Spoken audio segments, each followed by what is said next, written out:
Assalamualaikum dan salam sejahtera broku. Oke, ini adalah Pro 2 kancil. Kita baru terima isu Econ unit tidak running katanya. Bila tekan button kompresor tidak akan running. Jadi pertama sekali kita perlu cek tekanan gas yang ada pada dalam sistem Econ nih. Yang ini adalah access valve bagi low pressure dan ini pula bagi high pressure. Yang ini adalah high pressure, yang ini adalah low pressure. Kita klipkan low pressure cap nih. Oke. Dan begitu juga pada high pressure nih, kita klipkan saja dan kita open. Dan yang low pressure ini pun kita perlu open. Setelah kedua-dua cap ni kita dah open dan kita perlu cek tekanan gas. So kita dapati unit memang tidak mempunyai gas. Jadi ini adalah salah satu sebab apabila kita on switch Econ tapi kompresor tidak running ya. Ini disebabkan unit tidak mempunyai gas.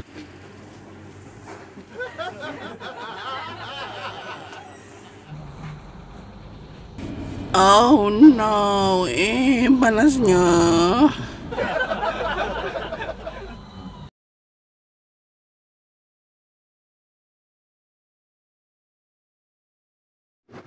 Jadi isunya seperti itu broku. So hanya perlu double check dan refill gas balik untuk unit ini lah.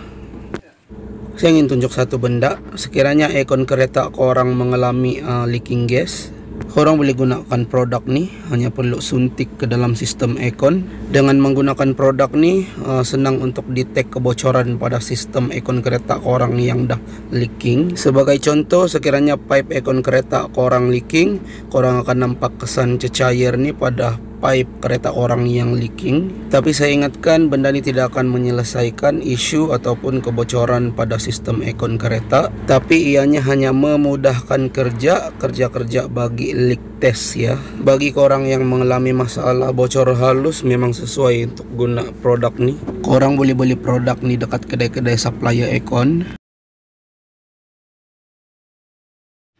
Sekarang nih hanya perlu double check bagian pipe low pressure nih. Katanya foaman bergerak tuh buang gas daripada pipe low pressure. So kita hanya perlu cek o-ring. O-ring masih elok. So saya akan pasang balik dan akan vacuum system sebelum kita refill gas.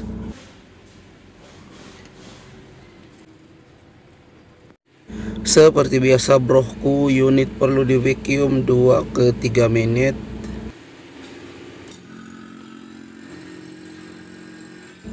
Low pressure perlu kita open. Dan begitu juga sebaliknya bagi yang high pressure nih. Setelah di vacuum beberapa menit, bacaan low pressure dengan high pressure nih tepat pada -1. So kita perlu close. Selepas di vacuum, kita perlu biarkan lebih kurang setengah jam dan sekiranya bacaan meter kekal pada -1, so unit tidak mempunyai kebocoran ya. Saya akan longgarkan pipe low pressure nih dan apa yang akan berlaku pada bacaan meter low pressure.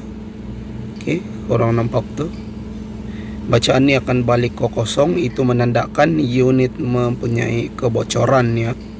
Selepas vacuum system, biarkan selama setengah jam dan sekiranya bacaan meter ni balik ke kosong, itu menandakan sistem Econ bocor ya. So tidak selamat untuk refill gas.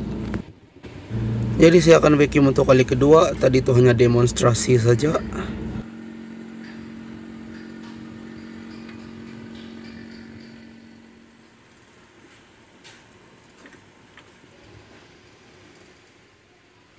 Setelah 30 menit, bacaan low pressure dengan high pressure pun masih lagi maintain kekal pada -1.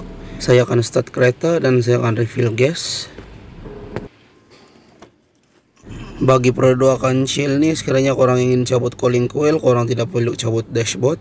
Korang hanya perlu tanggalkan laci ini saja. Dan korang boleh cabut cooling coil yang dekat dalam tuh. Hanya perlu cabut beberapa skru saja dan juga kabel-kabel.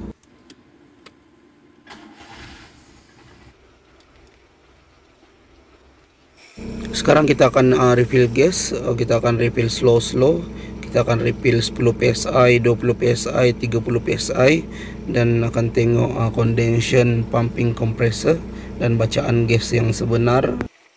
Kita boleh pantau sistem minyak kompresor ataupun gas yang lalu pada filter dryer ni. Orang boleh tengok tu masih lagi bersih. Sistem ni tidak kotor. Isu aircon ni pun dah settle. Low pressure dalam 35 psi dan high pressure 160 psi. Dan untuk kancil ni kita akan buat head cover gasket juga dan water pump. Tapi untuk item ni saya tidak akan selitkan dalam video untuk kali ini, sebab masa tidak mengizinkan dan owner pun nak cepat kereta ni. Tapi insyaallah next time saya akan kongsi untuk orang semua, tapi bukan dalam video kali ini. Jadi semoga korang enjoy dengan video ni. Sekiranya korang rasa video ni membantu dan bermanfaat, jangan lupa like, komen, dan share. Dan bagi korang yang belum subscribe YouTube channel Alan Style, jangan lupa subscribe. Tanda support korang untuk channel ni. Dan kita berjumpa lagi di next video. Salam dari saya Alan Style dan bye bye.